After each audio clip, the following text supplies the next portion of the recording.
My father got into the electronic distribution business in 1962. Was actually driving a supply truck around, going to the various TV dealers on the iron range and selling the wares off the truck. The name of that company was Lou Bond Electronics, and Mr. Bond wanted him to open up a branch in Rochester.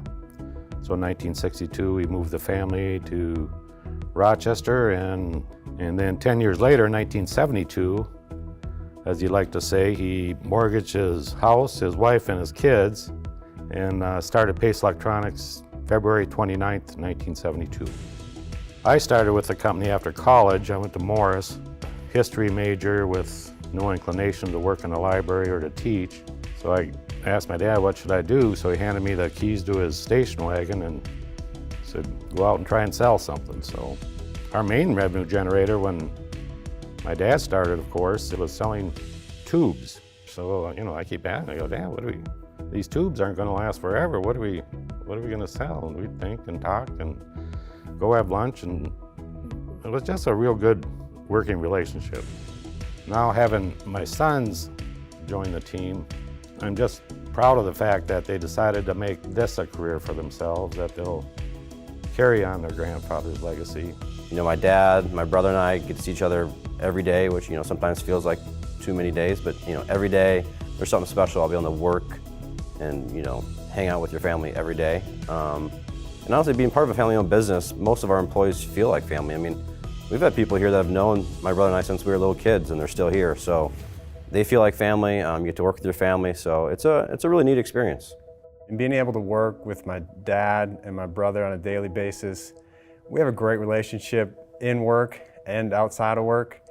Being able to talk to each other about where do we go wrong, what can we do different, how can we improve in the future, and then seeing those changes implemented and that improvement, I feel very fortunate.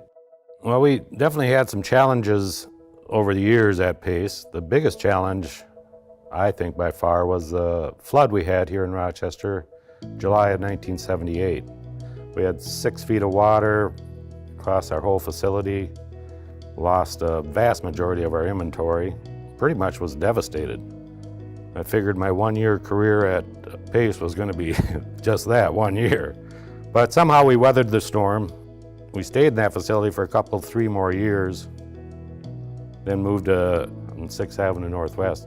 Finally outgrew this space, and I wanted to build or get a newer type facility. So I got a hold of Gary Smith at R.A.V.E, and I asked, what can I do? What are my options? Gary took the bull by the horns with me, and I kept waiting for a bill, but I never got one. I couldn't understand how he could devote so much time and effort to, little Pace trying to find a place to operate their facility. Anyway, we ended up building this facility in 2005, which really made a big difference for our business. The fact that we're in Rochester, I believe, has been instrumental to our success and growth, and the reason is because of the people. We can't do what we do without our people. Our employees is what makes Pace. On top of that, we've had such great support from the community. R.A.V.E has helped us, through a lot of our growth, along with the city and the state. Each time we've expanded, they've been there, to help us with that expansion and make sure it's successful.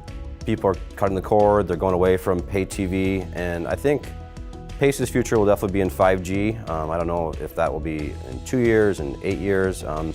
So we're already working on it. We're always trying to sell stuff now, but we're always thinking what's the next 5 years gonna look like. Having all the employees over the years, having all the business partners that have trusted us over the years, and having customers that keep coming back, it is humbling, and we feel very fortunate for it. And we're excited for a lot more.